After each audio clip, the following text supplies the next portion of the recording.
السلام عليكم ورحمة الله وبركاته.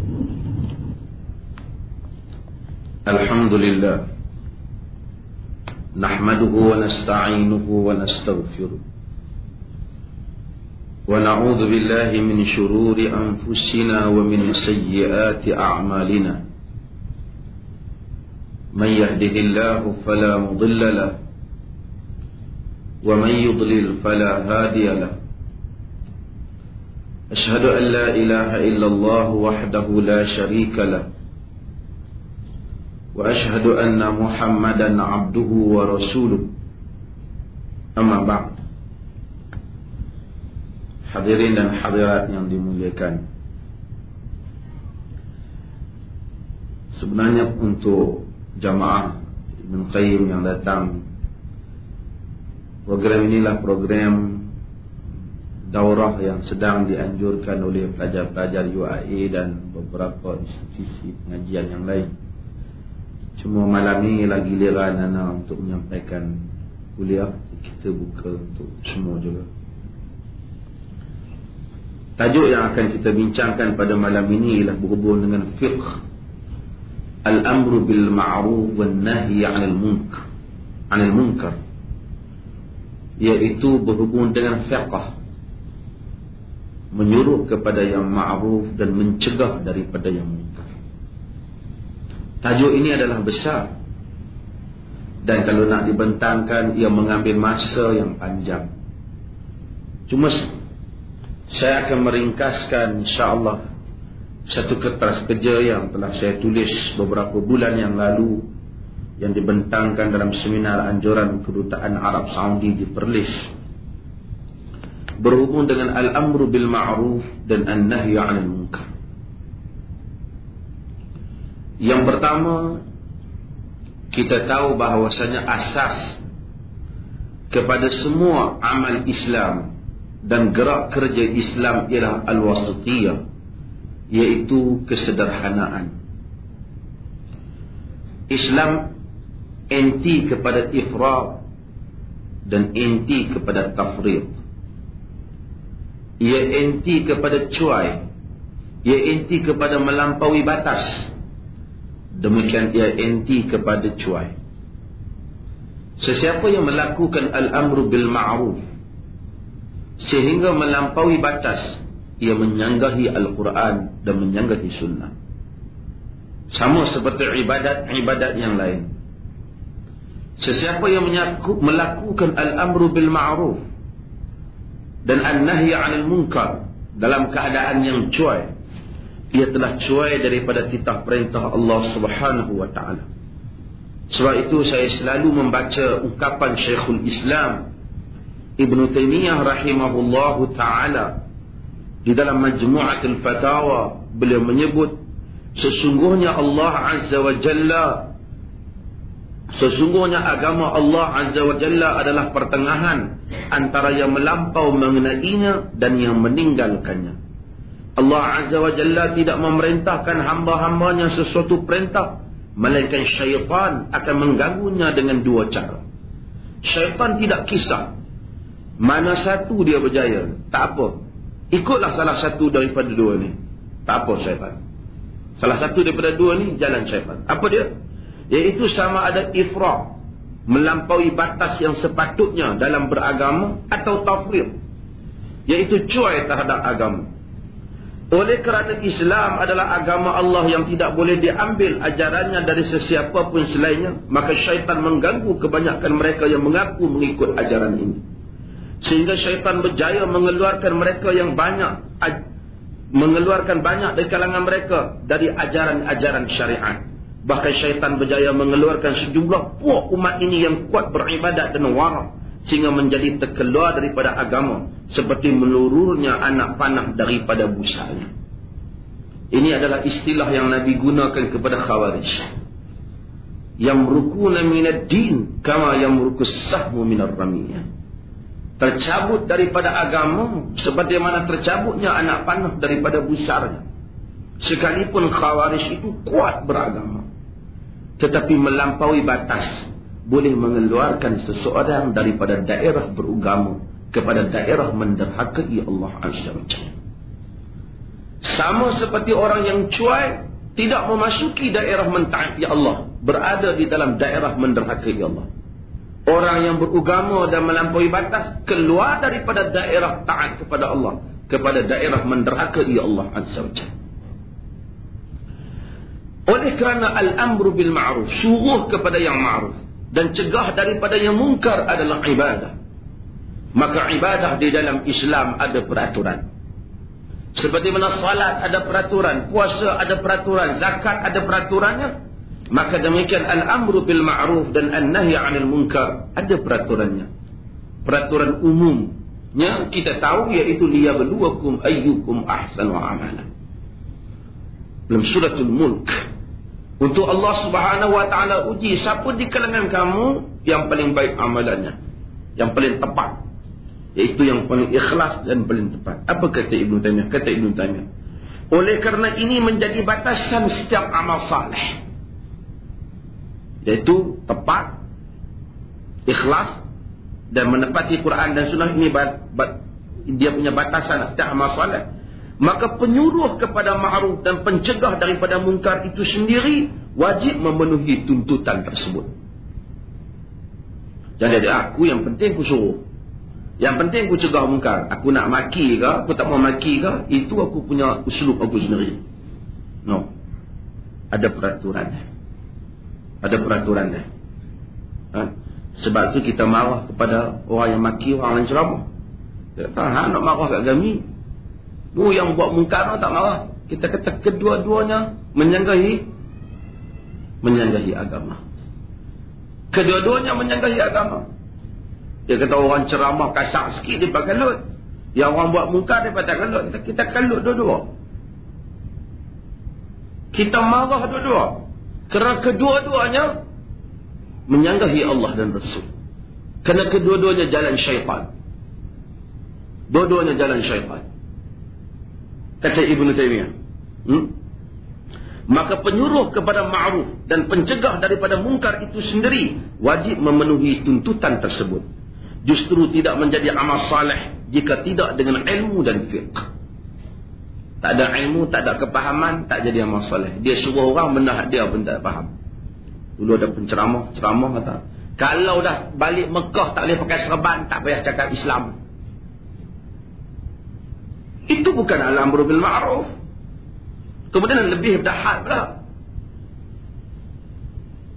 Kemudian marah orang pakai tie. Ada satu orang penama marah. Kalau dok pakai tie apa? Sunnah Rasul tak mau nak ikut. Itu bukan mungkar untuk kau cakap.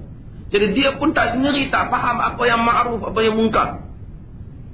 Orang nak pakai. Dia tak tahu nak bezakan antara yang sunnah. Dan sunnah tu pun ada yang jibiliyah, yang Nabi pakai di atas dasar kearaban baginda. Ataupun yang Nabi buat di atas benda itu sekadar sunnah biasa. Ada benda yang wajib, yang fardu. Dia tak dapat bezakan. Sebab itu kenapa? Kerana tidak ada ilmu dan fiqh. Sebab itu hendaklah orang yang nak suruh pada satu benda tu, dia faham. Bukan mesti dia faham semua agama, tak mesti. Saya nak suruh macam mana, saya pun jahil. Takkan kalau kita tengok orang minum arak, kita tak tahu bahawa itu haram. Itu kita ada ilmu mengenainya. Tak ada siapa yang ilmunya sempurna. Tapi seorang menyuruh kepada apa yang dia faham, jelas kepadanya, dan mencegah daripada apa yang jelas kepadanya ia mungkar, dan menyuruh kepada apa yang jelas kepadanya ia ma'ruf, iaitu ia sesuatu yang disuruh oleh agama. Kata Ibnu Taimiyah, sambung dia lagi, ini seperti kata Umar bin Abdul Aziz, man abidallaha bighairi ilm atau man abadallaha bighairi ilmin kana ma yufsidu akthar mimma yuslih. Sesiapa yang menyembah Allah tanpa ilmu, maka apa yang dirosakkan lebih banyak daripada apa yang dibaiki. Sebab itu jadi amalan ahli bid'ah. Dia ilmu tentang sunnah tak mau ambil, semangat nak semayang ada, lah kali dia tokok tambah. Dia tokok tambah saja tak apa, orang lain ikut ke belakang, maka yang dirosakkan lebih banyak daripada yang manfaat. Dia rasa buat macam ni kot, dia buat macam ni kot. Tu menyembah Allah tanpa ilmu. Kata Umar bin Abdul Aziz, siapa sembah Allah tanpa ilmu, yang dirosakkan lebih banyak daripada yang diberi manfaat, yang dibaiki. Maka apa yang dia rosakkan lebih banyak daripada Juga seperti hadis Muaz bin Jabal, al-ilmu imamun wal amal tabi'uhu. Ilmu itu imam dan amal adalah ikutnya. Hadis ini disebut oleh Ibn Taymiyah tanpa beliau menjelaskan kedudukannya dalam kitab. Yang sahih hadis ini tak sabit daripada Nabi SAW. Ibn Taymiyah imam dalam hadis juga. Tetapi satu orang insan, alim besar, menulis puluh-puluh ribu, tidaklah mustahil untuk kadang-kadang dalam kesibukan ia menulis tidak sempat ia menyemak beberapa kedudukan hadis. Maka kita akan temui juga dalam kitab Ibn Taymiyah hadis-hadis yang digadikan dalil oleh Ibn Taymiyah itu sendiri dhaif. Ulama-ulama ahli sunnah tak pernah kata oleh kerana ini Ibn Taymiyah kita senyap. Kerana kita tidak pernah membezakan antara seorang imam dengan imam yang lain. Yang kita ikut ialah kebenaran, bukan kita ikut tokoh. Sesiapa yang membawa kebenaran, kita bersama dengannya. Sesungguhnya tujuan dan amalan jika tidak dengan ilmu, maka ia adalah kejahilan, kesesatan dan mengikut hawa nafsu. Ini seperti yang dijelaskan sebelum ini. Inilah perbezaan antara golongan jahiliyah dan golongan Islam. Pelaksana amal ma'ruf dan nahi mungkar mesti mempunyai ilmu mengenai al-ma'ruf dan mungkar serta membedakan keduanya, juga memiliki ilmu mengenai keadaan orang yang disuruh dan orang yang dicegah. Ada apa ilmu? Pertama, kata Ibn Taymiyah, walaupun dia ceramah, walaupun dia kempen agama, tapi kalau dia tidak ada fiqh, pengetahuan mengenai cara dan kaedah amal ma'ruf dan nahi mungkar, dia jahiliyah. Kerana dia mengikut jalan jahiliyah. Sedangkan golongan Islam tak melaksanakan hal ini, melainkan setelah dia faham betul-betul. Pertama, dia faham apa itu ma'ruf. Dia tahu apa dalil perkara ini menyebabkan kita nak suruh kepadanya. Kedua, dia faham apa itu mungkar. Apa dalil yang mencegah benda ni. Kalau tak tahu pun secara umum dia tahu. Kita tengok orang minum arak, hampir cegah tak apa, biar orang minum arak. Dia kata aku jahil. Takkan hang jahil arak haram. Ada ilmu, wajib dia. Tapi kata Ibn Taymiyah, mesti tahu latar belakang orang yang disuruh dan orang yang nak dicegah. Siapa dia? Islam ke tak Islam, kita nak kena tahu dia. Satu bukan Islam, tiba-tiba apa? Jalan pegang tangan perempuan. Kita tahu itu bukan isteri dia. Kita nak cegah, asal dia kafir. Tak ada peraturan hukum. Ataupun kita nak suruh buat satu benda, suruh ma'ruf. Kita suruh, ni saya ni tuan-tuan kempen untuk solat tahajud, banyak fadilat dia. Pada satu orang yang subuh pun tak bayar. Bagaimana? Ataupun dia cegah mungkar. Kita pergi bid'ahkan benda, orang yang tak tahu, bukan kata bid'ah. Hak sunnah apa benda tak kerti. Dia pun tak tahu apa konsep sunnah. Kita terus tegahkan, ini yang kau buat bid'ah semua. Dia tidak jelas sehingga menyebabkan dia keliru lagi. Tak betul. Bukan kita tak boleh terang, tetapi kena menggunakan pendekatan yang jelas. Dan terang tu wajib. Mungkin ada orang buat bid'ah, dia tak tahu kata bid'ah. Kita kata, hang ni memang ahli bid'ah. Mana? Dia kata, aku ahli bid'ah. Entah tak ahli bid'ah masuk neraka. Dia tidak bertujuan. Kerana dia mungkin bila kita bagi tahu yang sunnah, dia ikut sunnah. Selama ni tidak diterang kepada dia. Ketidakpengetahuan dia itu di atas dasar kelemahan kita yang tak terang. Sebelum kita nak hukum dia, kita terang dulu. Sebenarnya dalam sunnah Nabi SAW macam itu. Aku tak mahu dia. Aku kira macam mana tempatan kita. Kita apa? Dia mubtadi'. Okeylah dia ahli bid'ah. Tapi dia tak betul lah. Dia tak nak beritahu kat saya pun. Mungkin dia tak tahu. Dan banyak hal. Sehingga zaman ini kita kena tahu. Kadang-kadang kita mungkin kafirkan orang. Seperti yang berlaku sebahagian aliran. Di atas dasar tertentu. Dia ni misalnya menolak politik Islam. Kadang-kadang dia tak tolak politik Islam. Mungkin dia menolak kumpulan Islam tertentu. Dia menolak parti tertentu. Hendaklah dibezakan. Dia menolak politik ataupun dia menolak parti. Dia kata dalam Islam tak ada politik ke? Dia kata tak boleh berpolitik secara yang ada. Itu dua benda yang berbeza. Orang ajak dia start satu organisasi politik, dia kata saya tak mau politik.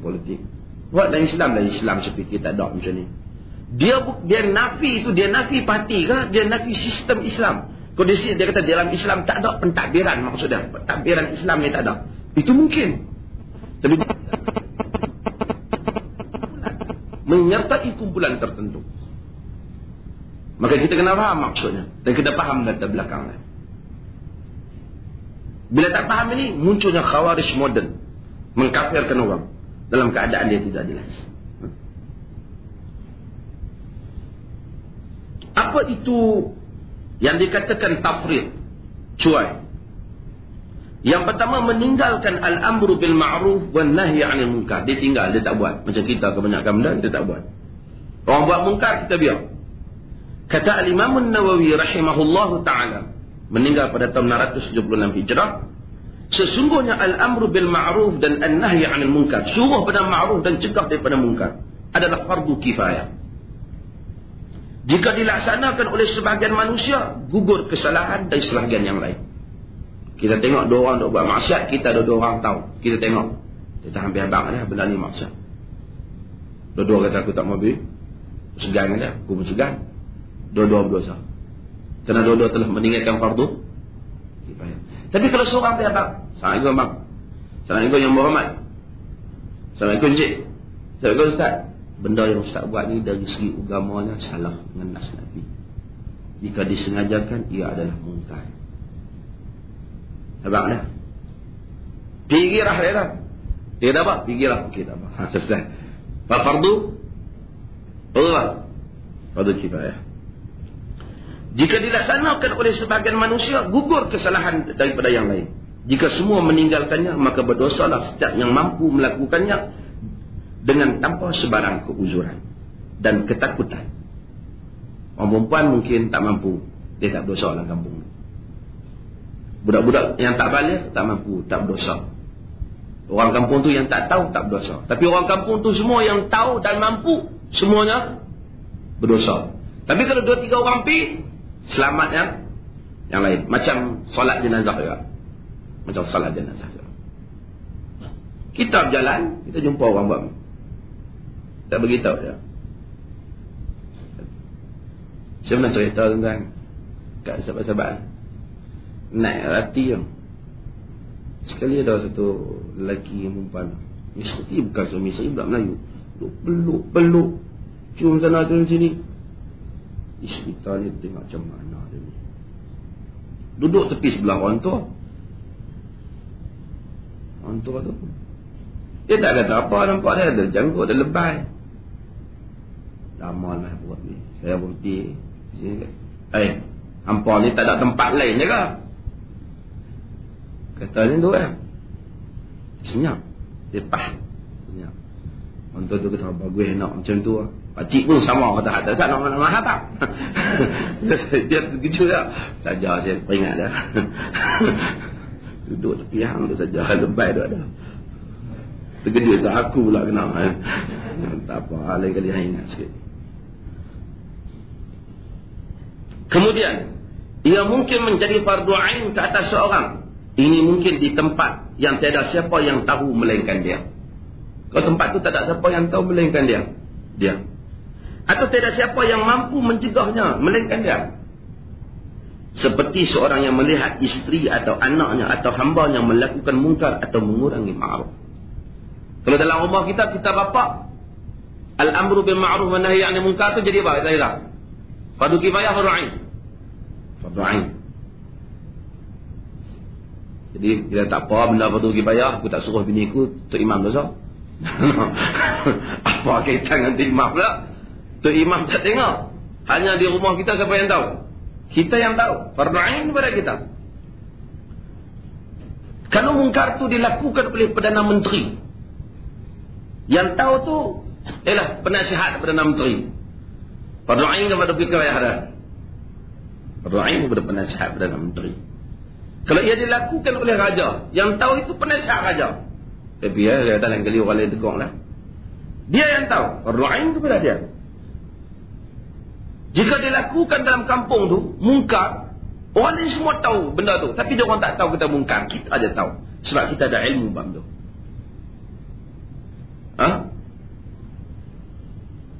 Orang sini depa sembahyang raya puasa 6, dia buat sembahyang raya puasa 6. Mungkar. Kena ada seorang kena bagi tahu. Ikutlah bagaimana, tapi bagi sampai pada mereka. Sampailah berita ni. Kita pun bagi tahu ni, ini mungkar. Sampai mulut-mulut daripada depa. Buat tu memang tak setuju. Tak apa, depa tahu lah. Buat tu memang tak setuju, kita dah buat depa apa yang setuju tahu. Kita dengar tu dah, sampai dah tahu. Sampailah. Yang lain anak buah kita lepas pasal fardu kifayah. Kalau depa tak bunyi lagi tu, dia kena kata lagi dalam kuliah. Sampai mengadang, sampai.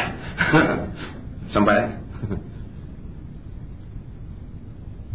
Sebenarnya kita kata dalam kuliah tu telah melepaskan lah. Itu satu saluran yang boleh dapat melepaskan ramai orang. Telah sampai kepada dia bahawa sebenarnya ini adalah mungkar.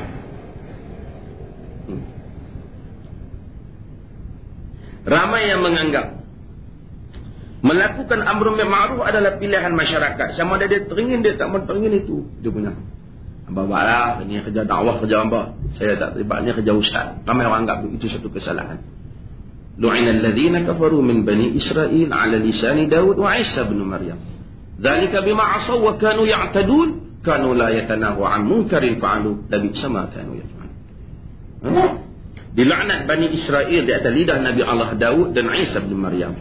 Yang demikian itu kerana mereka bermaksiat dan mereka melampau. Mereka itu tidak mencegah kemungkaran yang dilakukan oleh sebahagian mereka. Sangat buruk apa yang mereka lakukan. Surah Al-Ma'idah 78 sampai 79.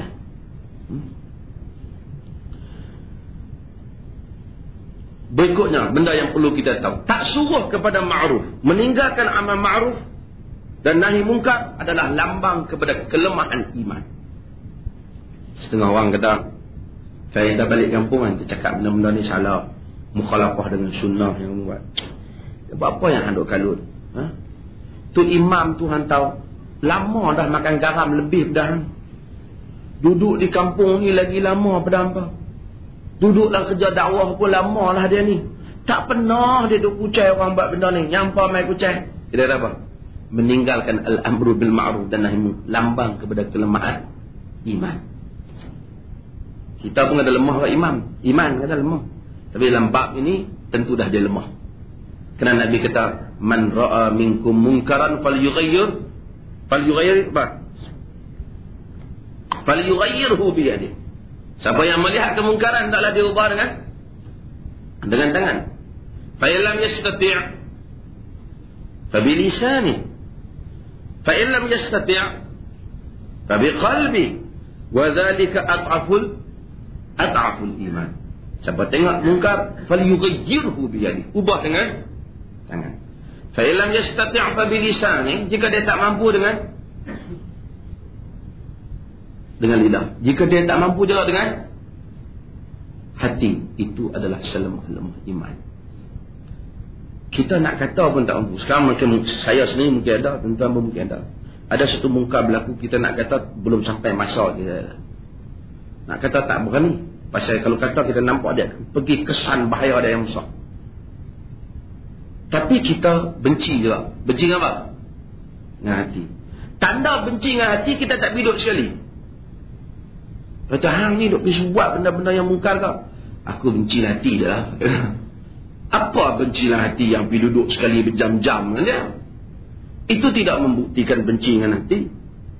Al-Imam An-Nawawi ketika mensyarahkan hadis ni ada Sahih Muslim.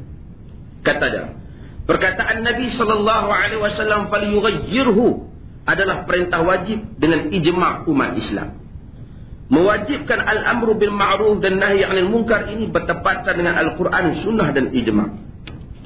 Ia juga termasuk dalam nasihat yang merupakan ad-din. Kerana Nabi kata ad-dinun nasihah dalam hadis yang diriwayatkan oleh Imam Muslim. Agama itu nasihat.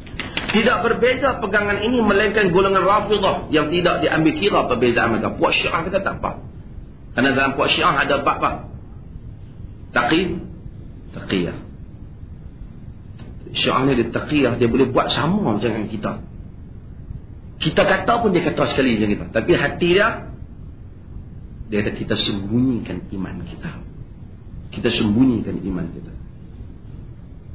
Sebab itu Syiah ni dia tak mengaku. Biasanya mai kalau dia banyak orang ahli sunnah, Syiah dia tak mengaku Syiah. Tapi kalau sunnah, mengaku sunnah? Mengaku. Kalau tak mengaku juga, dia tanda dia apa? Ada Syiah. Anak sunnah kampung nak, tapi nak tabak apa? Oh, itu Syiah. Itu taqiyah. Sunnah kita apa? Cuma cara kita habaq tu mungkin berbeza lah, kan? Ikut pendekatan yang sesuai. Tapi kita tak kata kata teman. Orang Syiah mungkin dia boleh kata kat imam dia sama orang kita kata, dia kata. Kata Khomeini melampau memang. Tapi dia Syiah. Masa dia kata taqiyah. Dia semayang. Ikut mereka semayang di belakang semayang di belakang orang yang mengiktiraf Abu Bakar dan Umar sebagai imam tak boleh. Tapi dia semayang belakang Imam Masjidil Haram. Atas alasan taqiyah.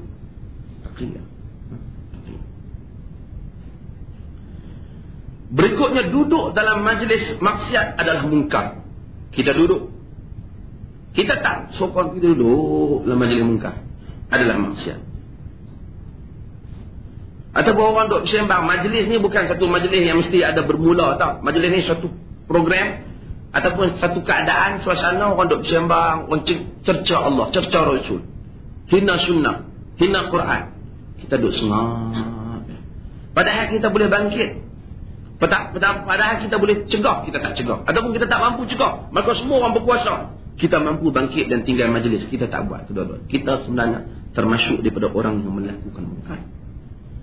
Allah Subhanahu wa taala menyebut dalam suratul An'am, "Wa idza ra'aita alladhina yakhuduna fi ayatina fa'rid 'anhum hatta yakhudu fi haditsin ghairi. Wa imma yunsiyannaka asy-syaitanu fala taq'ud ba'da adh-dhikra ma'al qaumidh dhalimin." Maksudnya, dan apabila engkau melihat orang-orang yang memperkatakan dengan cara mencaci dan mengejek ayat-ayat kami, maka tinggalkanlah mereka sehingga mereka memperkatakan soal yang lain. Dan jika engkau dilupakan oleh syaitan, yakni engkau pernah duduk dengan mereka, jangan lagi engkau duduk bersama dengan mereka setelah mendapat, bersama dengan kaum yang zalim itu setelah mendapat peringatan. Tak boleh lah. Kita kadang-kadang member kita ahli maksiat, duduk di rumah, duduk di bilik kita, sembang yang bukan-bukan. Kita duduk sekali. Dia kata aku duduk je tapi aku tak cakap apa. Ada baru sembang, aku buat sengang. Mungkar. Mungkar. Walaupun mungkin dosa kita tak sebanyak dosa mereka, tapi kita juga mungkar kerana kita menyertai majlis ahli maksiat.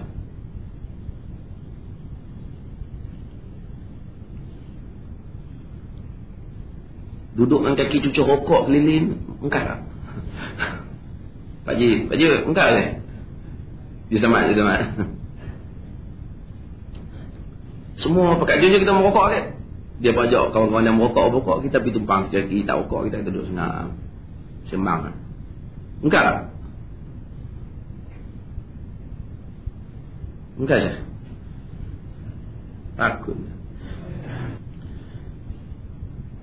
Dalam surah An-Nisa ayat 140 Allah Subhanahu wa taala menyebut, "Wa qad nazzala 'alaikum fil kitabi an idza sami'tum ayatillah yukfaru biha wa yastahza'u biha fala taq'udu ma'ahum hatta yakhudu fi haditsin ghairi. Innakum idzan misluhum." Innakum idzan misluhum.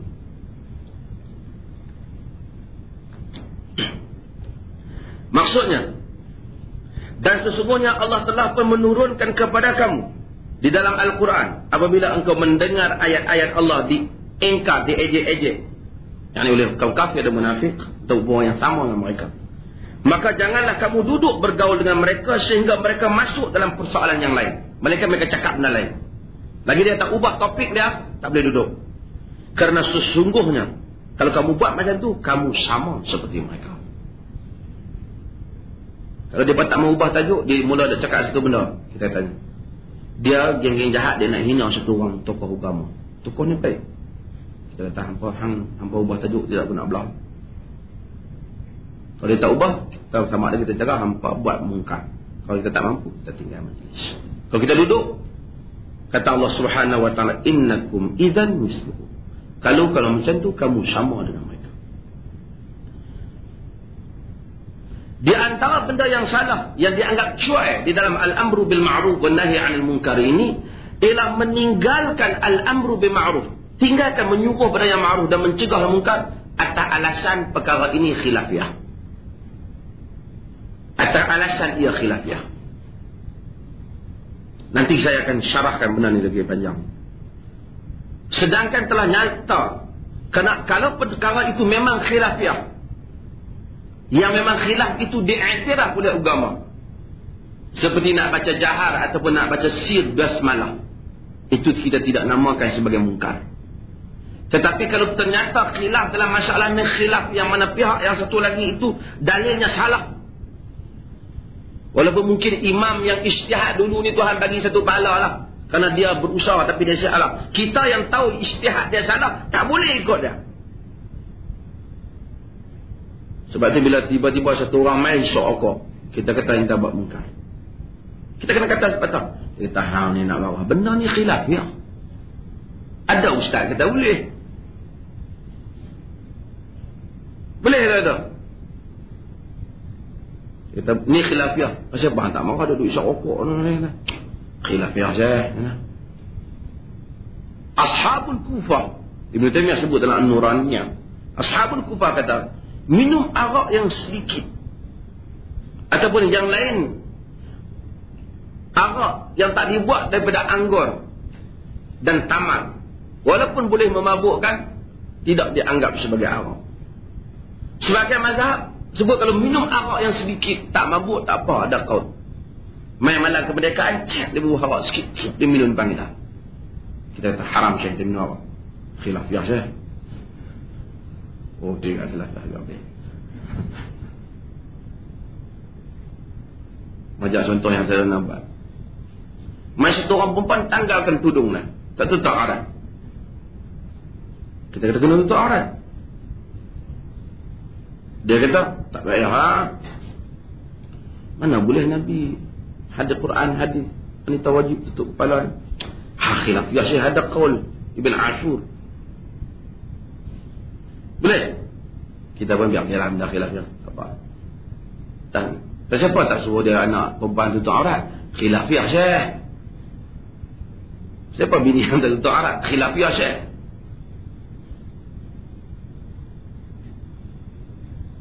Tengok anjing banyak kat depan rumah, ada orang cekuk lah. Cekuk anjing. Sembelih lah. Hang buat apa ni? Belajar buat setel. Makan dah haram kata. Khilafiah je. Khilaf tak ada mazhab tak boleh. Boleh tak tak? Mai orang buat penuh roh. Buah tu Nabi. Lepas tu kita kata tak tahu buat penuh roh, Nabi larang. Khilafiah je. Adakah semua khilafiyah itu tak boleh dibantah? Khilafiyah yang ternyata dhaif, ternyata lemah, menyanggahi secara nas, kita tak iktiraf dia. Kita tidak mu'tabar. Kita hanya iktiraf khilaf yang mu'tabar. Kalau khilaf mu'tabar kita tak bantah. Khilaf yang mu'tabar kita tak bantah.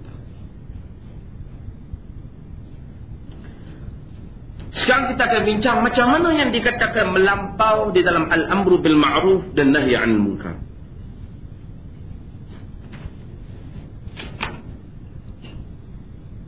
Melampau ni apa? Lebih pada had yang betul. Di antara contoh orang melampau bila dia buat amru ma'ruf, al-amru bil ma'ruf, suruh pada yang ma'ruf dan mencegah munkar ni, dia melampau. Yang pertama, dia lebih condong menghukum sebelum berdakwah. Ni nampak. Dia bukan nak kira nak dakwah, dia duduk kira nak hukum dulu. Pendekatan ini ialah pendekatan Khawarij dan pendekatan beberapa puak selepas itu. Sebab tu tuan-tuan, dalam hal ni tak ada semangat macam mana pun tempat, jangan hukum dulu, dakwah dulu. Tengok-tengok tu karat tu. Sebab tu kebanyakan gerakan Islam tak berjaya. Kita pun sama, tengok tu ahli bid'ah tu, nanti dulu dia buat bid'ah pun dia tak tahu kata bid'ah. Disebabkan kita tak nak berdakwah dulu. Macam mana kita nak boleh menghukum dia sebagai orang yang suka bid'ah sedangkan dia tidak tahu itu bid'ah ataupun itu betul pun tidak. Maka Ibn Taymiyah rahimahullah ta'ala apa kata? Kini kita kena tahu. Hukum ni, sebelum tu, hukum ni, kita hukum orang ni, kita hukum ni kita kata orang yang buat benda-benda macam ni menjadi kafir. Tetapi bukan semestinya setiap yang buat tu jadi kafir. Orang yang menghina Quran menjadi kafir. Quran larang bersolek namanya, tabarruj. Wanita bersolek. Kita habis buat satu orang perempuan. Kita kata-kata jangan tabarruj jahiliyah, dilarang oleh Quran. Dia tak tahu apa, jangan solek, tak baik duk solek. Ada kau solek tak baik. Soleklah bagus. Tak solek, tak cunah. Dia kata kita, Allah masalah, angkat piak. Dia kata, kita berkata, siapa? Dia kata Quran larang solek. Allah hang kata solek bagus. Quran kata tak bagus, hang kata bagus. Secara umum kaedah menghina Al-Quran ataupun menyatakan satu kenyataan Quran kata baik, kita kata tak baik, memang mengeluarkan kita berakidah. Tapi kita tahu kenyataan yang seperti ini biasanya dibuat dalam keadaan dia tidak sedap. Ataupun mungkin maksud baik dia tu di sudut yang lain. Baik mungkin di sudut orang jantan berkenan, orang lelaki berkenan. Bukan baik di sudut dunia akhirat. Akhirat mungkin maksud dia. Maka dengan itu kita jangan ambil satu kaedah terus kita hukum setiap orang. Orang yang mencuri dia potong tangan dalam agama. Betul tak? Tapi apakah setiap pencuri dia potong tangan? Tak. Ramai yang mencuri tetapi tidak memenuhi syarat-syarat untuk dipotong tangan. Maka tidak dipotong tangannya. Orang yang menghina hudud murtad atau tidak? Menghina hudud murtad. Kerana hudud adalah salah satu daripada hukum hakam syarak yang disebut dalam Al-Quran dan Sunnah. Tetapi apakah setiap penghina yang menghina itu mesti murtad? Belum tentu. Kemungkinan ketika dia menghina, dia bukan nak maksud menghina hudud. Mungkin dia menghina pelaksanaan tertentu. Tengoklah nak buat hudud tu, tengok apa orang dia Pakistan tu, apa jadi? Lain yang suruh, lain yang mereka buat. Dia hina Pakistan. Ataupun sekarang kita menghadapi zaman kejahilan yang teruk sehingga orang tak tahu bahawa hukum hudud ada dalam Al-Quran. Quran pun jarang baca. Mereka tak tahu inti kandungan Al-Quran. Sehingga mereka mungkin menyangka hukum itu ialah hukuman negeri Arab Saudi. Mungkin. Maka kita kena tengok di atas dasar apa orang. Ibnu Taimiyah rahimahullah menyebut, sesungguhnya sesuatu ucapan menjadi kafir, menjadi kufur, seperti mengingkari kewajipan salat, zakat, puasa dan haji. Namun pengucapnya mungkin tidak sampai kepadanya khitab, yakni tak sampai kepadanya ajaran yang betul. Maka tidak dikafirkan dia disebabkan keingkaran ini. Ini seperti mereka yang baru menganut Islam dan hidup di daerah pendalaman yang jauh dan tidak sampai kepada mereka syariat-syariat Islam. Boleh jadi orang yang baru masuk Islam, kemudian dia makan khinzir. Bila orang tanya khinzir boleh makan? Kenapa tak boleh? Pula dia kata khinzir ni sihat. Dia makan, kita nak kata apa ni? Kita minta maaf. Hang baru je masuk Islam kemarin, hari ni kafir lah. Murtad dah. Maksudnya apa murtad? Hang telah menghalalkan apa yang Allah haramkan. Dia tak tahu. Tak dimurtadkan dia. Di tempat lain Ibnu Taimiyah menyebut satu perkara yang penting. Kata Ibnu Taimiyah, sesiapa yang menghadiri majlisku mengetahui sesungguhnya aku adalah manusia yang paling membantah menyandarkan seseorang individu kepada kekafiran atau kefasikan atau kemaksiatan, melainkan setelah ditegakkan hujjah dan dalil yang menunjukkan sesiapa yang menyanggahinya menjadi kafir atau fasik atau ahli maksiat. Sesungguhnya aku bertegas bahawa Allah mengampuni kesilapan umat ini. Ini merangkumi masalah akidah dan masalah amalan. Semua. Setelah dia hina undang-undang hudud umpamanya, tabarruj dan seumpamanya, kita terangkan hukum itu, kita baca nas. Walaupun hang baca nas apa pun, dia kata aku tetap macam tadi jugalah. Okey, ketika itu kita ada dia murtad. Membaca nas, menjelaskan dalil, itu dinamakan iqamatul hujjah, menegakkan hujjah. Apabila berlaku iqamatul hujjah, berlaku menegakkan hujjah, baru boleh datang hukum. Tak ada menegakkan hujjah, tak datang hukum. Tegakkan hujjah dulu. Setelah jelas kepadanya yang dihina tadi adalah syariat Allah, tapi dia berterusan, ketika itu dia menjadi kufur ataupun dia menjadi fasik ataupun dia jadi mubtadi', ahli bid'ah. Setelah kita terangkan kepada apa yang awak lakukan mukhalafah dengan nas hadis, dia kata walaupun mukhalafah tapi orang tua kita buat, saya ni kuat pegang tradisi Melayu. Kita kata dia ahli bid'ah. Sebelum tu tak, sehingga ditegakkan kepadanya hujjah.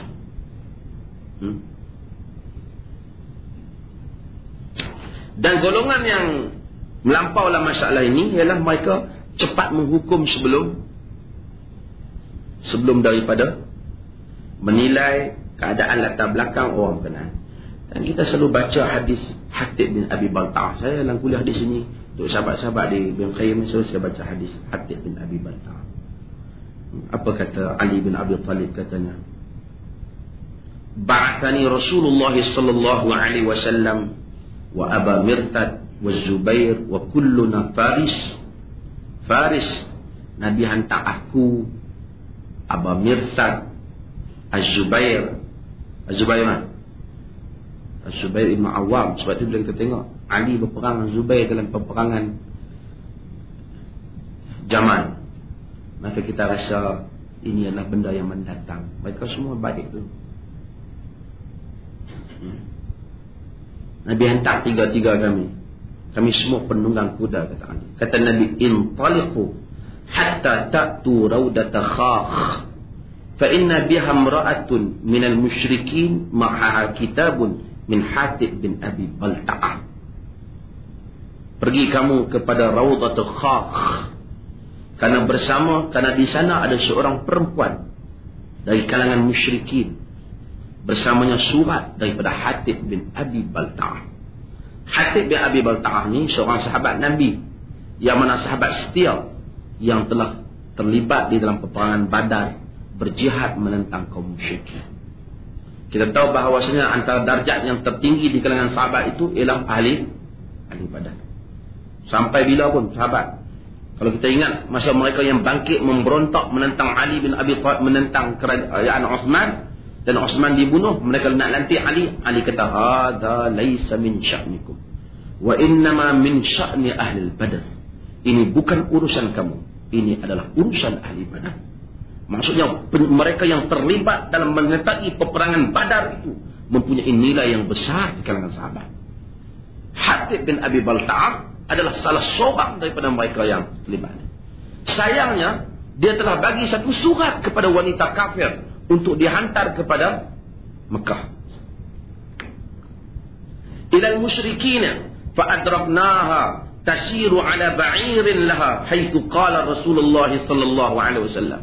Kami tengok ada surat yang Hatib bin Abi Balta'ah hantar kepada musyrikin Mekah. Kami tengok perempuan ini, dia berada di atas unta di tempat Raudatul Khakh yang disebut oleh Nabi sallallahu alaihi wasallam. Faqulna al-kitab. Sampai-sampai tu dia duduk tengok perempuan tu, dia bertahan perempuan ni. Al-kitab, mana dia surat? Faqalat ma ma'ana kitabun. Tak ada kitab, tak ada surat, dia kata. Fa'anakhnaha faltamasna falam nara kitaban. Kami pun ambil dia, dudukkan dia, cari cek dia semua, tak ada.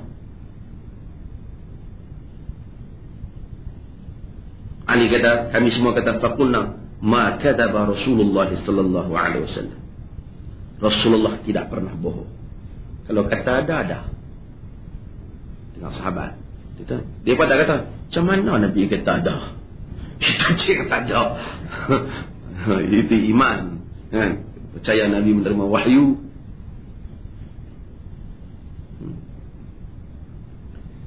La tukhrijanna al-kitab aw la nujarridannak. Sama ada kau keluar kitab tu atau kami bagi hang bogel. Kami bogel kan? Nak cari jumpa ya. Falamma ra'at al-jidda ahwat ila juzdatiha, yani juzdatiha ni dia bila dia tengok dia pergi kepada simpui kain dia. Simpulan. Wahia munjizatun bikisa, dia disimpuikan dengan macam kain selimut tu. Fa akhrajahu fantalaqna biha ila Rasulillah sallallahu alaihi wasallam.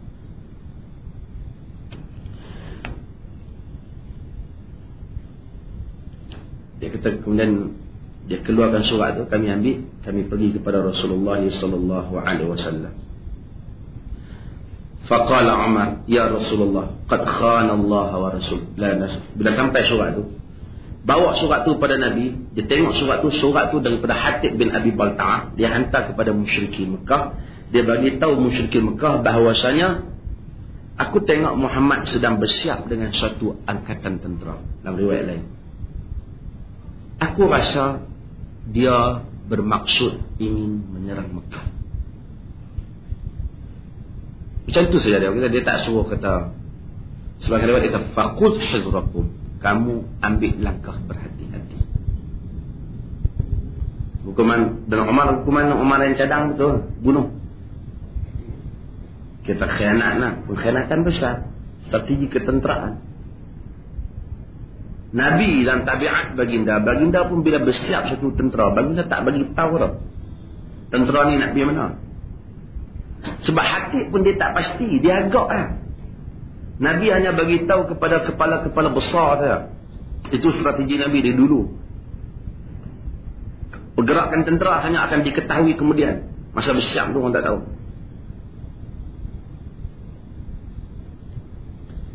Kemudian dia kata, Umar kata, ya Rasulullah, qad khana Allah wa rasulahu wal mu'minin fada'ni fa'adrib unuqah. Wahai Rasulullah, biar, sesungguhnya dia telah mengkhianati Allah dan Rasulnya dan orang mukmin, biar aku pancung kepala dia. Tapi susah juga kes Hatib ni. Pasal Hatib ni apa? Ahli Badar. Faqala Nabi sallallahu alaihi wasallam, ma hamalaka ala ma sana'at. Nabi kata, wahai Hatib, apa yang telah menyebabkan engkau buat demikian? Nabi tanya dah, apa yang menyebabkan kau buat demikian? Qala Hatib, wallahi ma bi an la akuna mu'minan billahi wa rasulihi sallallahu alaihi wasallam.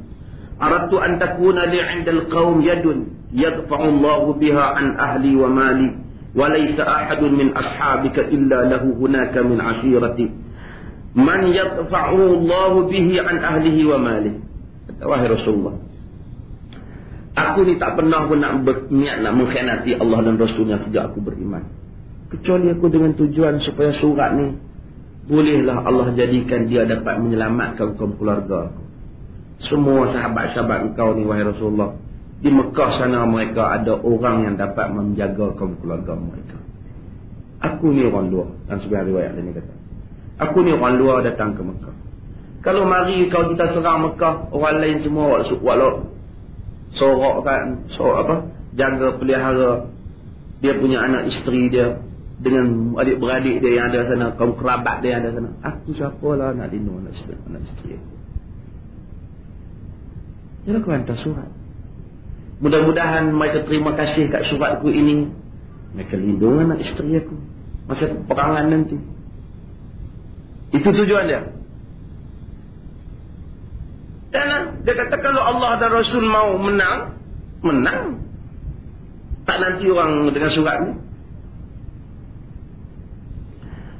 Faqala sadaqa wa la taqulu lahu illa khairan. Nabi kata, benar, betul, janganlah kamu cakap kepada dia melainkan yang baik. Qala Umar, innahu qad khana Allah wa rasulahu innahu qad khana Allah wa rasulahu wal mu'minin fad'ni fal adrib unuqah. Wahai Rasulullah, dia khianatkan Allah dan Rasulnya dan orang mukmin, biar aku potong, pancung tengkok. Faqala, Nabi kata, alaysa min ahli Badar? Nabi kata, tidakkah dia di kalangan ahli Badar? Faqala la'alla Allah ittala'a ala ahli Badr. Faqala i'malu ma syi'tum faqad wajabat lakumul jannah aw qad ghafartu lakum Allah tengok pada ahli Badar, Allah kata, buatlah apa yang kamu suka, wajib untuk kamu syurga, aku telah ampunkan. Dia kata, dalam hadis kata, fadama'an aina Umar, maka menangislah mata Umar. Umar bila dengar Nabi kata itu, dia menangis. Hadis ni di samping ia menceritakan tentang kelebihan ahli Badar, hadis ini di riwayat Bukhari ini dan Muslim, hadis ini menceritakan juga tentang bahawasanya Rasulullah SAW tak hukum Hatib bin Abi Balta'ah, walaupun kesalahannya ialah kesalahan yang boleh dibawa pada hukuman mati, sepatutnya kerana Nabi meraihkan latar belakang Hatib. Ulama-ulama bila sebut hadis ini, kita sebut juga bahawasanya sebab tu Nabi dia tak berpoh nak hukum, melainkan dia kena tahu latar. Kadang-kadang satu orang buat silap, kita kalau tengok pada kesilapan tu, dia ni mau patut kena. Tapi bila kita tanya dia, adanya keadaan-keadaan tertentu mungkin dia salah faham, kan? Sebab tu tuan-tuan, saya, tuan-tuan, sahabat-sahabat semua, jangan dengar orang hak kita nak musuhi ni melalui mulut orang lain.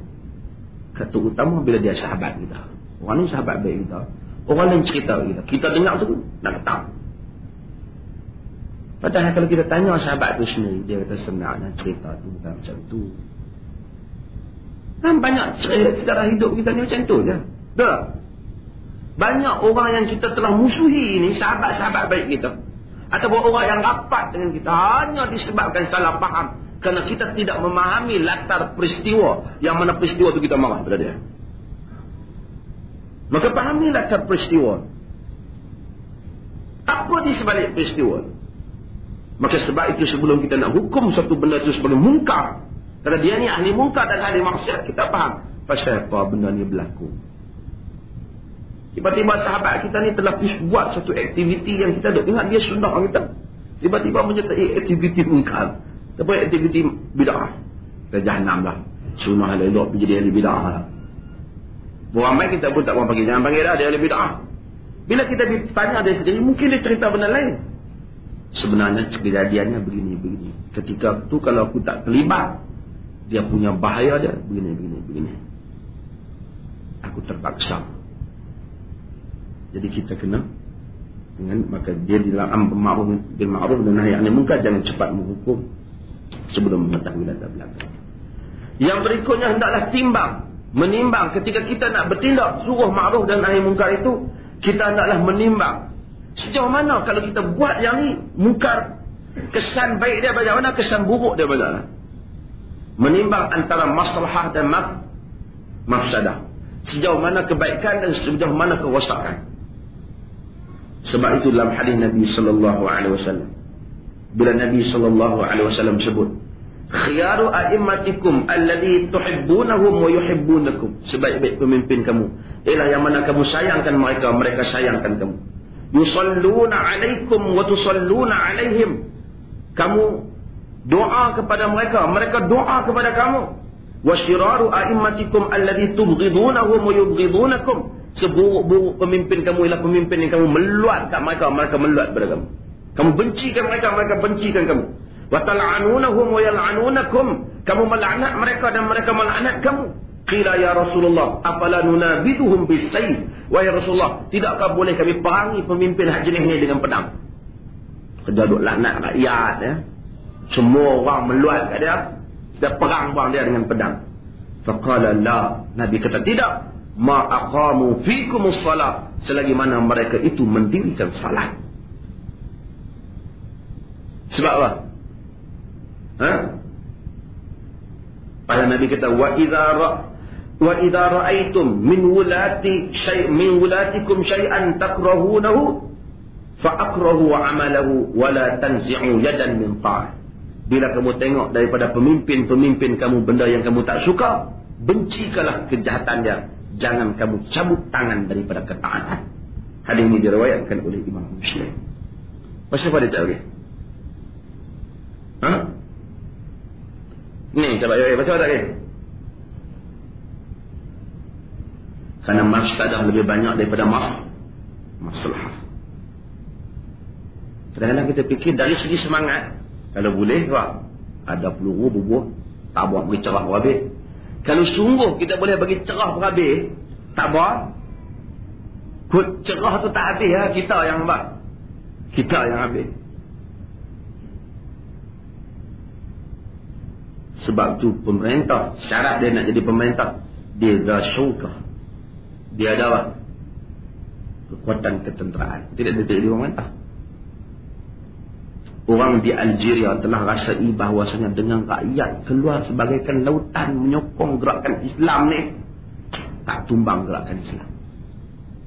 Bila pemerintah mereka bantah, akhirnya mereka mengambil tindakan dengan memerangi pemerintah.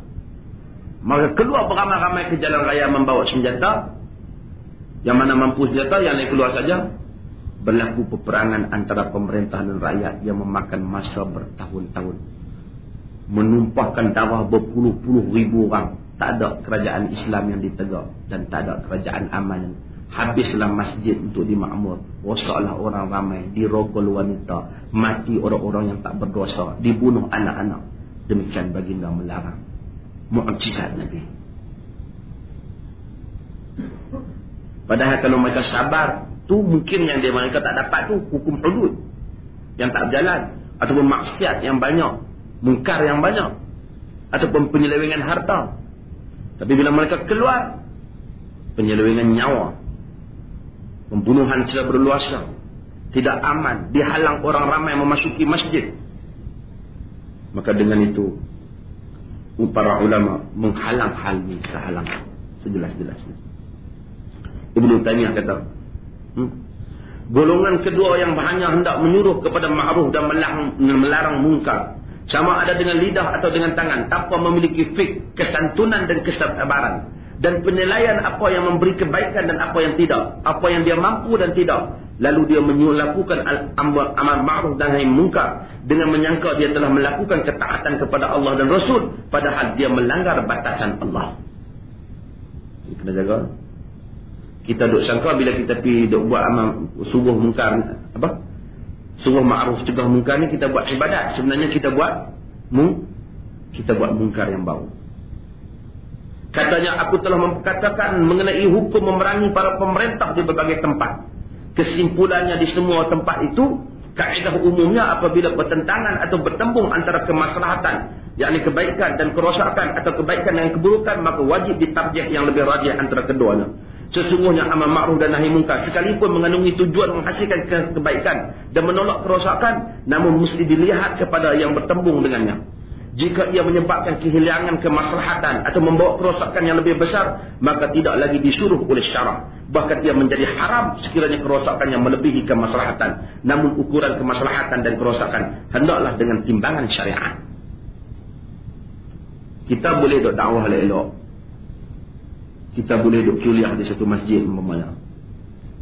Satu hari anak buah kita, kadang kita buat contoh kan, kampung tu semua tak faham.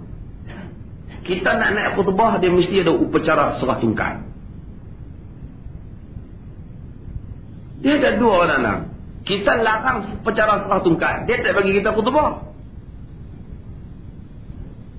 Kalau kita nak khutbah juga, kita kena ambil upacara serah tungkat.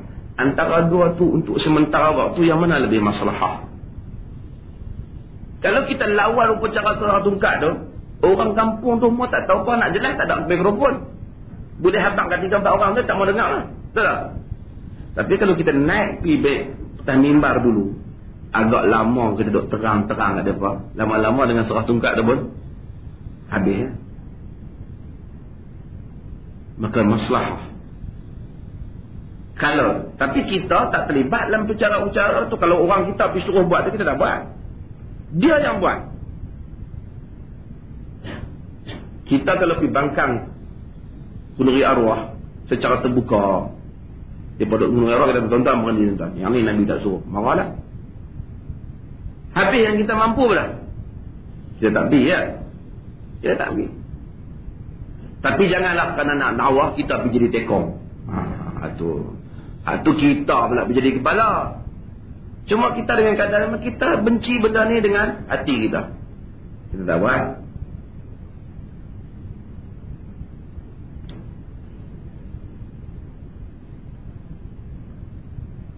Kata Ibnu Jauzi, apa yang dibenarkan mengenai amar ma'ruf dan nahi munkar terhadap pemerintah ialah memberitahu, ta'rif, yakni nasihat, dan ta'rif, yakni memberitahu dan nasihat. Adapun perkataan keras, wahai yang zalim, kita pergi jumpa YB lalu, wahai wabi yang zalim. Boleh? Kalau benda tu boleh beri kesan yang positif, dia pun Masya Allah, dengar kita kata Astaghfirullahalazim, nangis dah. Saya tak buat dengan dia. Kalau sungguhnya tu, boleh. Ulama-ulama dulu buat. Imam Syafi'i bila dia kena Harun Ar-Rasyid tangkap lah, dia balas nasihat kat Harun Ar-Rasyid, nangis Harun Ar-Rasyid.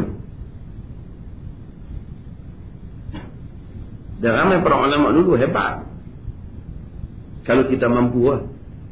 Tapi kalau kita kata wahai yang zalim, dia balas dengan balasan yang merugikan banyak, habis aktiviti dakwah kita ditutup. Kita tak ada kata. Kata dia, wahai yang zalim, wahai yang tidak takut kepada Allah, sekiranya itu menggerakkan fitnah dan keburukan akan terkena orang lain, maka tidak harus. Jika ia tidak bimbang melainkan hanya akan kena dirinya, maka itu harus pada jumhur ulama. Kalau kita tak buat apa, kata-kata tak apa, dia akan nak marah. Sebab aku kata siapa, dia katok berlaku, dan aku sabar, tak apa.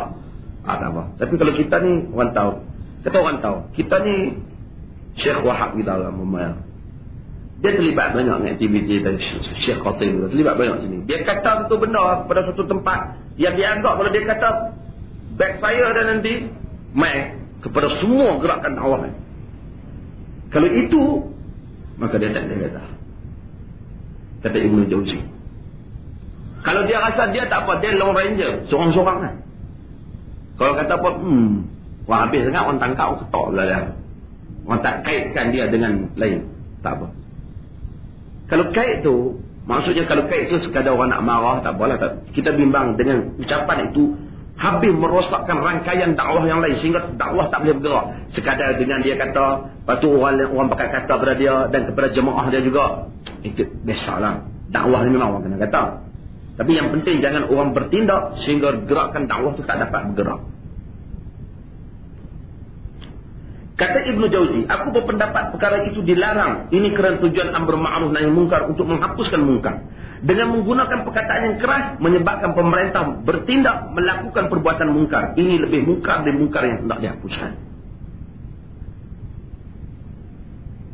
Kita sebenarnya kalau kita boleh kata sebenarnya tuan-tuan, kita meminta kepada pihak kerajaan supaya menimbangkan hal ini kerana ini adalah perkara yang bercanggah dengan Quran dan Sunnah.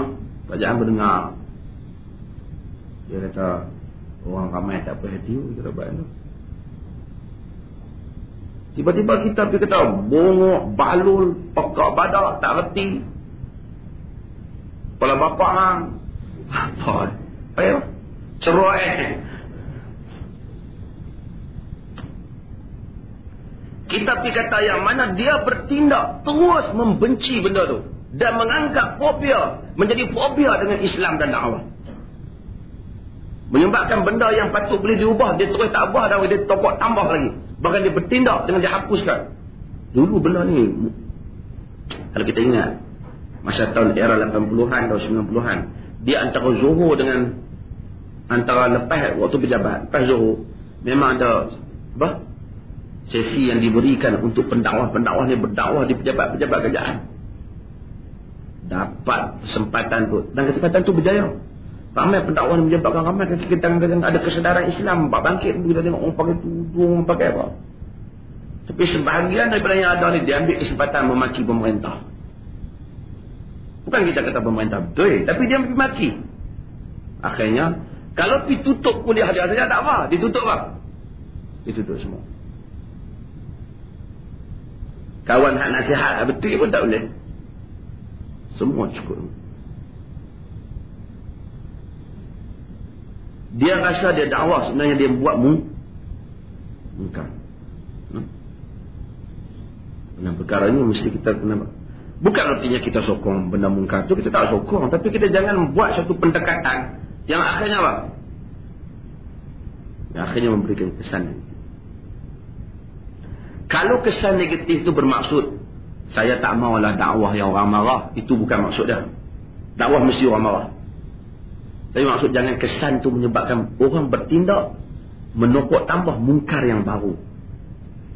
Mungkar yang baru.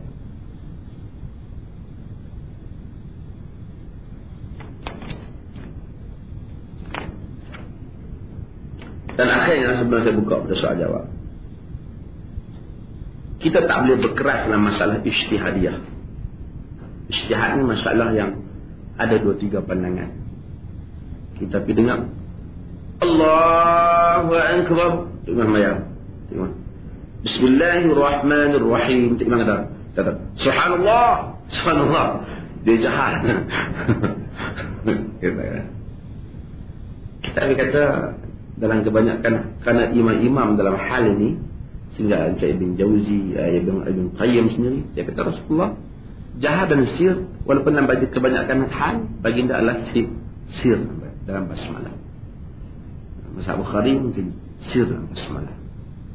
Kalau tanya kita kata sir dalam basmalah. Tapi oleh kerana hatta Ahmad Syakir dia tahqiq Sunan Tirmizi, dia kata jahat untuk dia jahat.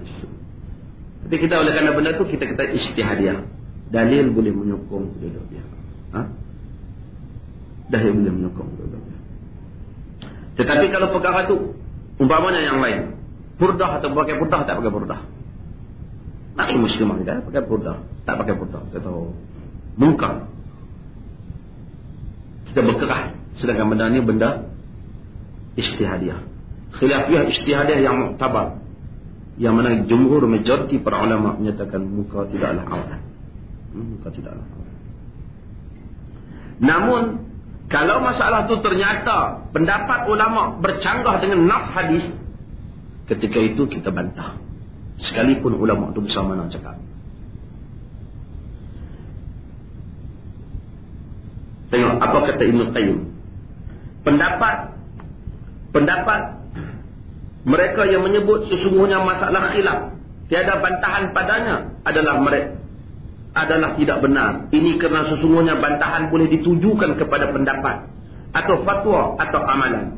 Adapun pendapat sekiranya ia menyanggahi sunnah atau ijma' yang dimaklumi, maka wajib membantahnya dengan sepakat ulama. Jika tidak pun menerangkan kelemahan pendapat tersebut dan pencanggahannya dengan dalil yang sama seperti yang membantahnya juga. Yang ni kalau tak pun kita kena terang amalan yang beramal ni walaupun ada pendapat ulama, tapi dia bercanggah dengan dalil yang lebih kuat.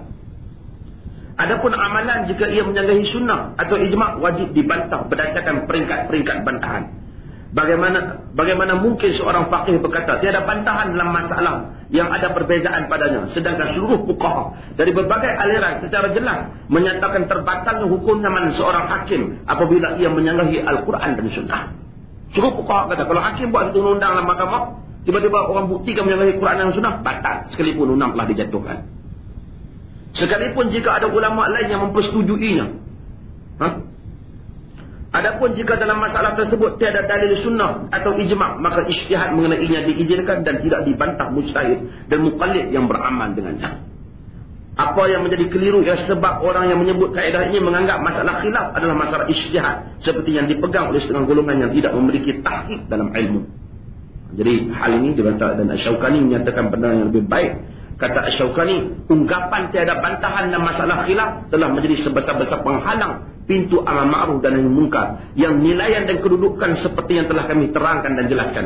Sedangkan ia diwajibkan oleh dengan titah Allah dan Rasulnya ke atas umat ni. Dia kata orang kata tak ada bantahan dalam masalah khilaf, letaklah semua benda tanpa kita bezakan jenis-jenis khilaf adalah penghalang kepada amar ma'ruf dan nahi munkar. Sedangkan amar ma'ruf itu adalah perintah Allah dan Rasul. Ini dan banyak lagi yang Asy-Syaukani sebut dalam masalah ni, dan dalam Sayyidul Jarrah Asy-Syaukani sebut. Okey. Dan ada beberapa sebab, banyak saya nak buka pada sesi soal jawab. Ada beberapa sebab yang menyebabkan berlaku salah terhadap amar ma'ruf nahi munkar. Sebelum tu kita buka pada sesi perbincangan bagi siapa yang ada soalan. Ada soalan? Syekh, ada soalan? Tak ada lutut bang. Dia ada beberapa perkara yang menyebabkan berlakunya ghulu dalam amar ma'ruf nahi munkar. Ni pertama, berdakwah dengan emosi tanpa ilmu, seperti mana yang kita terang tadi. Kedua, berdakwah dengan kepentingan tertentu. Dia ada kepentingan kumpulan, kepentingan jamaah, kepentingan harakah, kepentingan parti, kepentingan kumpulan, kepentingan individu. Ini semua boleh menyebabkan berlakunya bunuh. Kerana bila dia semangat nak mempertahankan kumpulan itu melebihi dalil, maka dia akan pusing dalil itu supaya dalil itu berpihak kepada kumpulan dia. Maka dia akan melampau terhadap kesalahan pihak lain semata-mata kerana nak membetulkan kumpulan lain. Ini kena elak. Allahu a'lam. Ada soalan? Ya.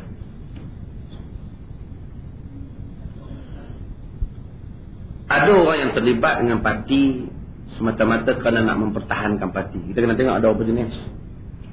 Dia memang apa pun mesti parti dia. Hang kata kat benda lain tak apa. Kata kat sunnah pun tak apa. Tapi jangan kata kat parti. Ya.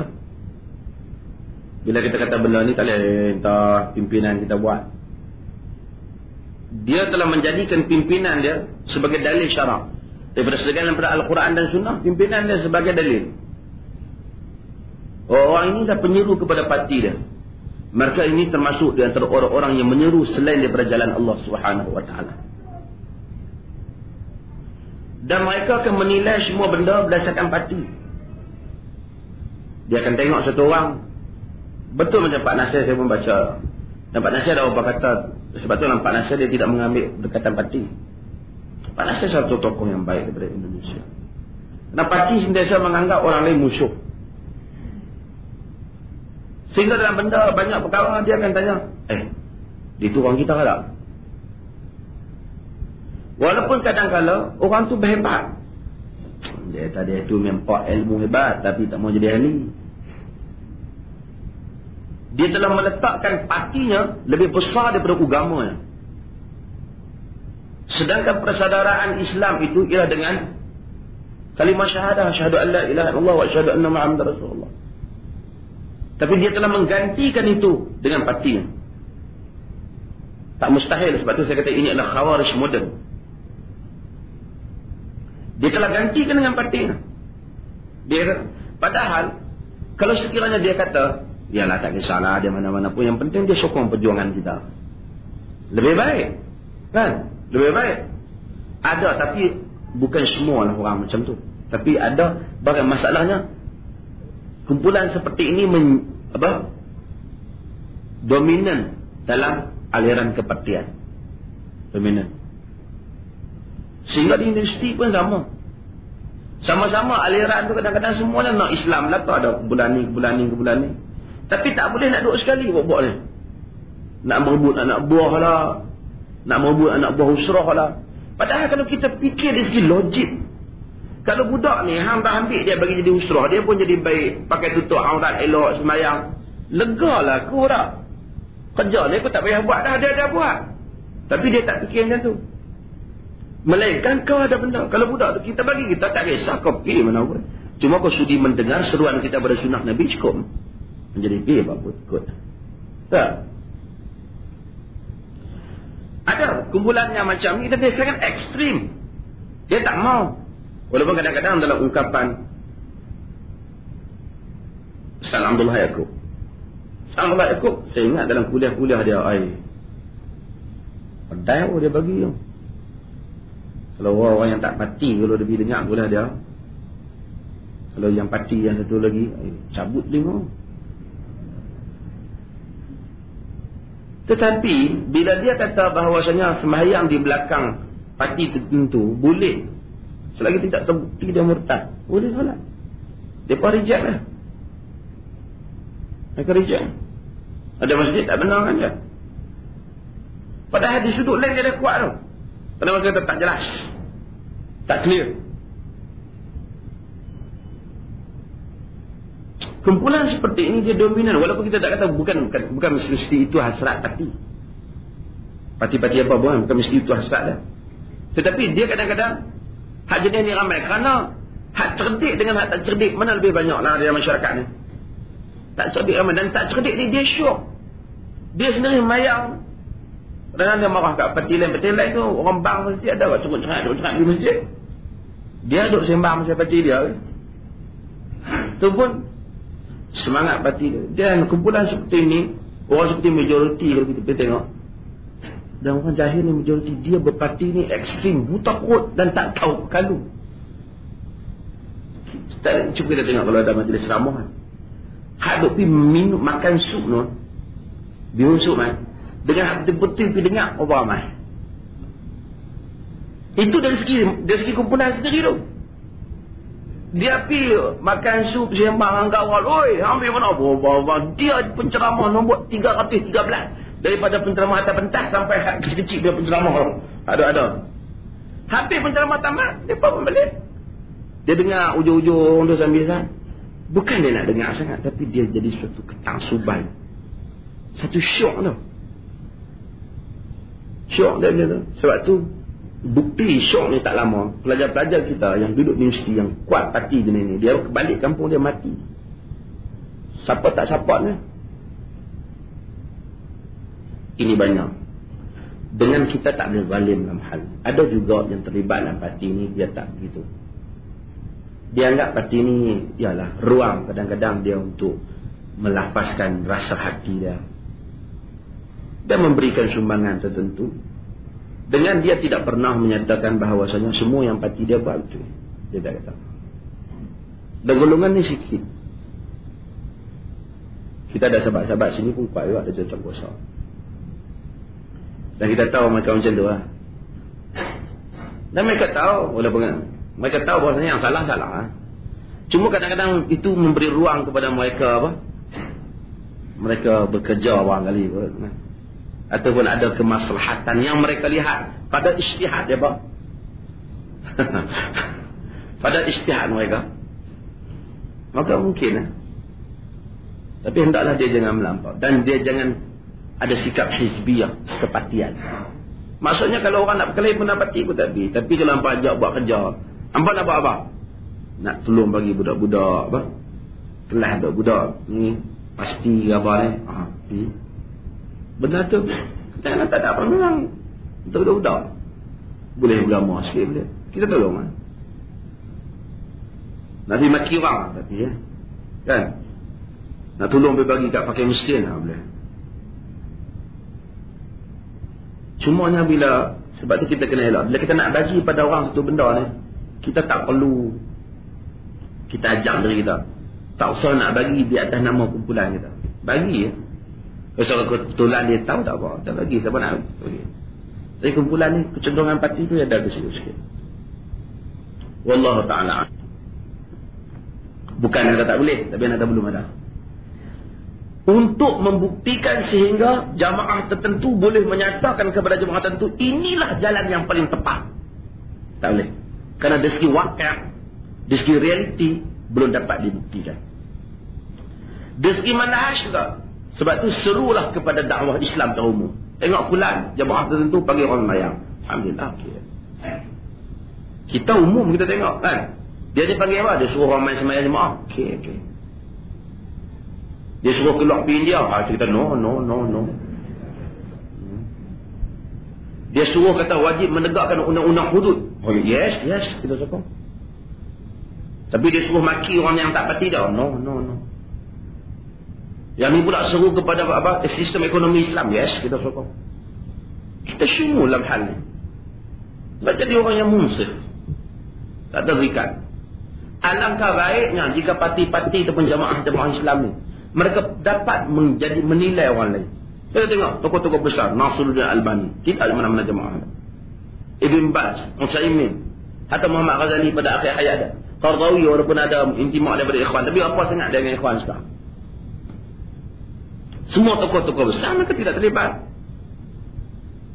Tapi mereka memberikan sumbangan pada dakwah.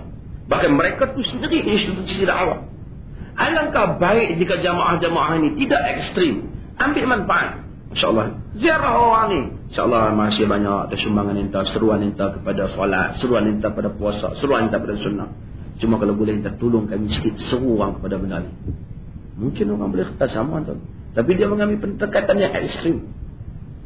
Tak ada lambang kami dan tak ada bendera kami. Dia bukan dari kalangan kami. Laisa minna. Jadi pendekatan yang Sebenarnya pendekatan ni kena diubah. Kadang-kadang kita plan jamaah-jamaah ataupun parti-parti yang bersifat Islam ni, di seluruh dunia saya cakap, dia boleh bekerjasama dengan parti lain yang tak bersifat Islam, hanya di atas dasar ingin menumbangkan satu pemerintahan. Tapi dalam masa yang sama, dia tak mampu untuk bekerjasama dengan orang yang memang nak Islam dah. Orang ni kita tak tahu nak Islam, cuma dia tak jadi ahli entah. Entah patutnya boleh kerjasama. Dia seru pada Quran, dia seru pada sunnah, tak boleh kerjasama. Tapi dia tak boleh. Parti lain tu yang tak seru pada Quran dan sunnah, tapi semangat nak jatuhkan kerajaan, dia boleh pergi buat majlis makan sekali, berlarak sekali, peluk sekali. Kita kalau jumpa dia, bukan ahli. Nampak? Dari segi penilaian dunia, penilaian out. Sebab tu anak kata, jangan ta'asub parti. Kita tak musuhi, tapi kita kata, dan masalah banyak orang parti ialah apabila orang bagi tahu pandangan ni, mereka tak mahu. Cuba kita bersikap lunak dengan semua kumpulan Islam. Ustaz ni ada pendekatan lain, tak baik. Enta perlukan undi. Bagaimana? Kalaulah betul lah, enta perlukan dia. Kalau dia ni ada pengikut 200, kalau undi dia 200, nak murah dia undi enta sudah ada apa? Keuntungan. Ya. Bukan mesti orang undi lah, tapi kalau segi logik lah, daripada kita mengambil pendekatan yang memusuhi orang. Ini berdaya. Dengan anak kata tadi, bukan semua. Bukan semua. Tapi walaupun bukan semua, lebih banyak hak kepala macam tu lah. Entah balik kampung entah, dia akan tanya ahli ke tak ahli. Gentih. Kata saya walaupun tak ahli, semua kerja-kerja Islam ni saya sokong. Tak hebat. Macam tu. Ha?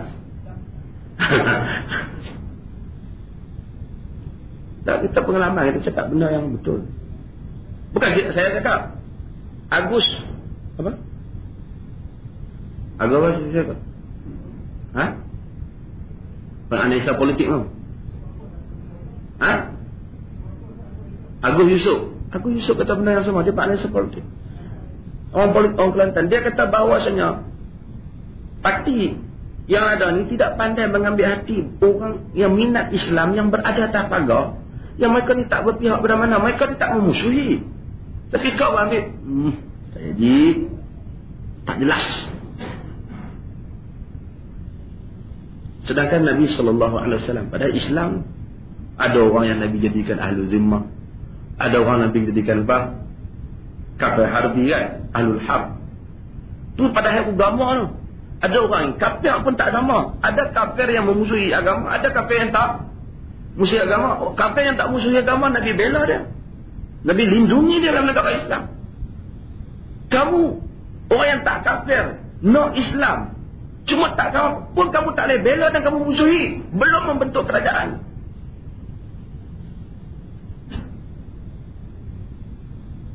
Kita bagi keset ni marah. Belum membentuk kerajaan. Anda bukan.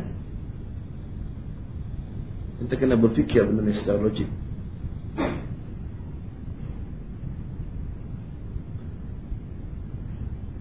Ada salah?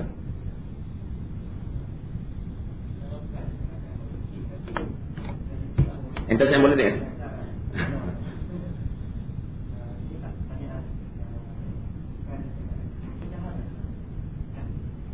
Kadang-kadang bila kita cakap sunnah kan, ada orang yang kata pecah tau dah cakap benda ni. Tapi sebenarnya pecah yang terbesar dalam negara ni perpecahan apa? Perpecahan apa? Politik. Sebenarnya kan perpecahan parti, kepartian. Dia, kalau kita tahu dengan kita menyertai satu kumpulan tu, menyebabkan dakwah kita yang baik tak dapat diterima oleh, tak boleh sertai dia, termasuklah amar ma'ruf nahi munkar tu salah benda. Kita buat pendekatan yang salah. Orang boleh, anak mungkin kita macam ni, Syekh. Semua orang ni ada baik dan ada jahat. Tapi kalau orang-orang yang kita kadang-kadang di atas pandangan parti tertentu, pihak parti ni yang A ke B ke lebih kurang gitu. A kalau tengok B jahat. B kalau tengok A jahat. Padahal kita kalau pergi pada dua belah pihak, di celah keburukan dia, kita akan tengok ada kebaikan-kebaikan yang lain. Setengah orang kita angkat tapi dia ahli salat, ahli sembahyang. Cuma dia tak sokong parti tertentu di atas dasar tertentu. Dia parti satu lagi. Tapi dia terang Islam. Banyak juga orang yang dianggap tak mau berislam, orang kata. Tapi bila dia terang sunnah kita, dia mau. Pengalaman kita dia mau. Banyak juga orang yang dikatakan nak undang-undang Islam, nak kita terang sunnah, dia tak mau. Betul. Apa ni nak pergi pecah kan?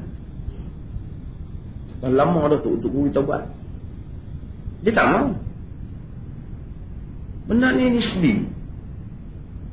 Sebab tu satu orang tak. Ana minat juga. Bukanlah sokong semua. Al-Buti kata ada benda yang bagus. Al-Buti kata antaranya Al-Buti kata kullu muslim jama'ati. Ana a'tazzu bihuwiyatil islamiyyatil safiyah. Semua orang Islam jamaah. Aku bangga dengan identiti Islam aku yang bersih. Dalam buku dia kata di antara perkara yang aku bangga mengenai diriku, yang aku syukur pada Allah jadikan aku ni tidak pernah menyertai mana-mana gerakan Islam yang ingin menuntut apa-apa kursi, kerana ia akan membawa aku kepada berbalah dengan orang Islam yang lain. Kata dia lah, bukan. Tapi mungkin juga kita, kalau kita tengoklah wakil setempat macam mana. Tempat tu perlu kita sertai dia. Ada tempat yang memang di Kelantan mungkin dengan menyertai parti tertentu dakwah lebih luas. Mungkin. Itu mungkin ijtihad yang betul. Tapi mungkin kita pergi di mana, di Johor ke, mungkin kita terpaksa tak boleh menyertai ataupun kita terpaksa aktif dengan kumpulan tertentu untuk dakwah. Kita tengoklah, kita ijtihad, istiqarah kepada Allah Ta'ala. Kalau di Kelantan tapi jadi apa? Jadi tak kena. Ini berdasarkan keperluan dakwah. Tengok. Yang penting kita seru kepada Islam. Orang nak buat undang-undang Islam, kita setuju. Orang nak tegakkan syariat Islam, setuju. Orang perangi rasuah, kita setuju. Semua kita setuju. Yang ni semua tak ada masalah. Tapi orang nak taksub, kita tak setuju. Orang nak bekerja secara berjamaah, kita setuju. Tapi kalau tempat entah orang apa? Ha? Entah Kelantan. Kelantan tak apa lah. Entah Kelantan, tak rasa kita tengok. Kalau entah rasa entah tak ada. Ada negeri yang memang tak ada mana-mana, tak ada dakwah langsung. Mungkin Kelantan tak ada mana-mana, tak ada dakwah langsung. Mana pun tak mau pakai. Saya tahu kan? Dalam bentuk wakil Kelantan, mungkin kita wajib taat kepada kepimpinan Islam yang ada, yang sudah mendapat tempat dan membaiki kelemahan yang ada. Berubah di satu tempat. Kita tak terikat. Setiap orang berusaha mencari hikmah dalam dakwah di tempat dia sendiri. Dan ini benda ijtihad. Sebab tu alhamdulillah di dewan kita ni, sahabat-sahabat kita ni macam-macam ada. Ada dia tak kuasa jamaah tertentu, kumpulan tertentu, kita tak apa. Dia tidak ekstrim. Dia ada rasa di situ ada ruang dah, kan? Dia dakwah dalam ruang. Allah. Ada soalan? Amalan yang Rasulullah tunjuk diulang-ulang satu bacaan pada tidak ada. Kemudian salat hajat sendiri disebut ia dhaif. Tetapi konsep salat hajat itu tidak dhaif. Konsepnya maksud kalau kita ada hajat, kita salat dan kita doa kepada Allah, tidak dhaif.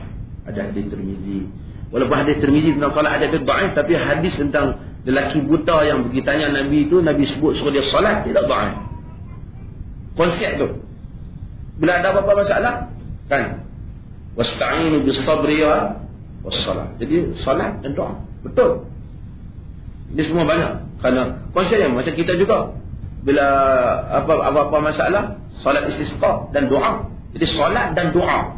Tak apa. Kita bila bangun tengah malam, ada hajat Tuhan, kita salat. Kerana salat itu mendekatkan ibadah dan doa. Ya, konsep itu betul.